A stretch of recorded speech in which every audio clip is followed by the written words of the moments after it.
Shalom saudara terkasih yang diberkati oleh Tuhan. Hari ini kita berjumpa kembali di dalam renungan kita sebelum kita melakukan setiap aktivitas kita. Dan sebelum kita mendengarkannya, marilah kita berdoa. Bapa, terima kasih buat segala kebesaran Tuhan yang masih kami rasakan di tengah-tengah kehidupan kami. Dan hari ini Tuhan, kami kembali mau mendengarkan firman Tuhan. Kiranya urapi kami dengan kuasa Roh Kudus Tuhan. Dan kami sudah siap mendengarkannya di dalam nama Yesus Tuhan kami. Amin. Firman Tuhan pada hari ini dibacakan oleh Yuni Burutumangger. Firman Tuhan yang menyapa kita pada hari ini terambil dari Roma 8 ayat 8. Beginilah bunyi firman Tuhan. Kita tahu sekarang bahwa Allah turut bekerja dalam segala sesuatu untuk mendatangkan kebaikan bagi mereka yang mengasihi Dia, yaitu bagi mereka yang terpanggil sesuai dengan rencana Allah. Demikianlah bunyi firman Tuhan pada hari ini. Sekian dan terima kasih. Shalom. Saudara terkasih dalam nama Yesus Kristus, kita meyakini bahwa apa yang terjadi atas kehidupan kita adalah karena kehendak Allah. Dan yang terjadi itu tidak selalu hal-hal yang baik.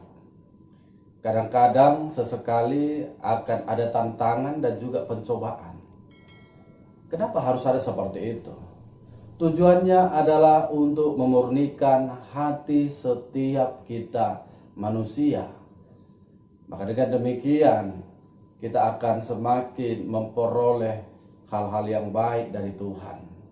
Maka demikianlah juga dengan firman Tuhan yang telah kita dengar tadi di dalam Roma 8 ayatnya yang ke-28 berkata bahwa Allah turut bekerja dalam segala sesuatu untuk mendatangkan kebaikan bagi mereka yang mengasihi Dia, yaitu bagi mereka yang terpanggil sesuai dengan rencana Allah.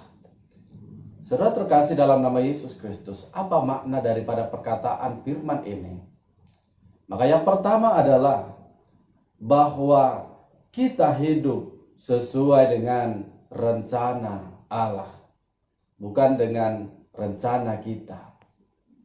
Kalau kita hidup dengan rencana Allah, maka tidak akan ada kekecewaan di dalam diri kita.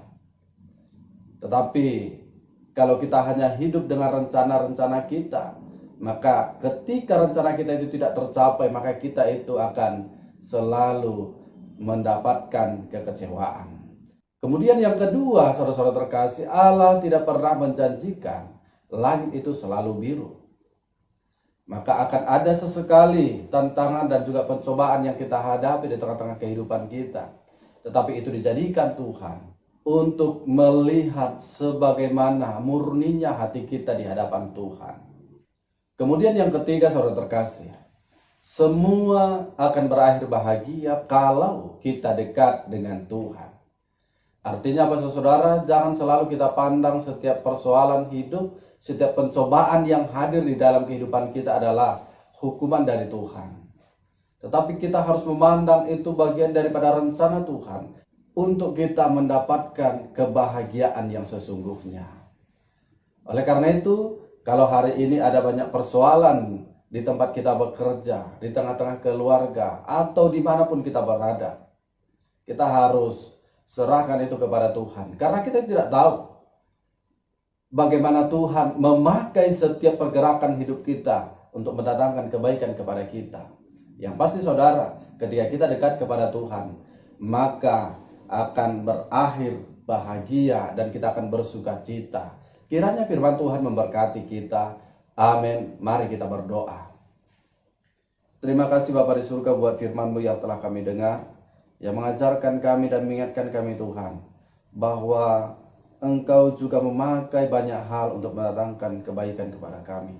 Oleh karena itu Bapa di surga, biarlah kami diterangi oleh kuasa Roh Kudus Tuhan, agar senantiasa apapun yang kami alami, kami serahkan semua ke dalam tangan Tuhan. Dan Bapa yang baik, demikianlah pembaca firman Tuhan hari ini, Yuni Burutumangger. Engkau berkati Tuhan kehidupannya, Kau berikan kesehatan kepadanya, apapun yang menjadi kerinduan hatinya, baik itu jodoh, baik itu pekerjaan yang lebih baik, dan hal-hal yang lain yang tidak bisa kami sebutkan, kiranya Engkau mewujudkannya Bapa di surga. Dan terlebih lagi, di mana orang tua dari saudara kami ini sedang sakit, sedang kurang sehat, kiranya Kau sembuhkan Bapa di surga. Dan Bapa yang baik, demikianlah juga kami berdoa buat setiap jemaat Tuhan, kiranya Kau memberkati aktivitas mereka, pekerjaan mereka, dan Bapa di surga, kalau ada yang sakit Kau sembuhkan, dan terlebih lagi dalam kelemahan Engkau tetap menguatkan Tuhan. Dan biarlah setiap hari-hari kami selalu mencari roh Tuhan di dalam kehidupan kami. Ampuni kami Bapa dalam setiap dosa kami, supaya kami layak menerima berkat Tuhan. Di dalam nama Yesus kami berdoa. Amin.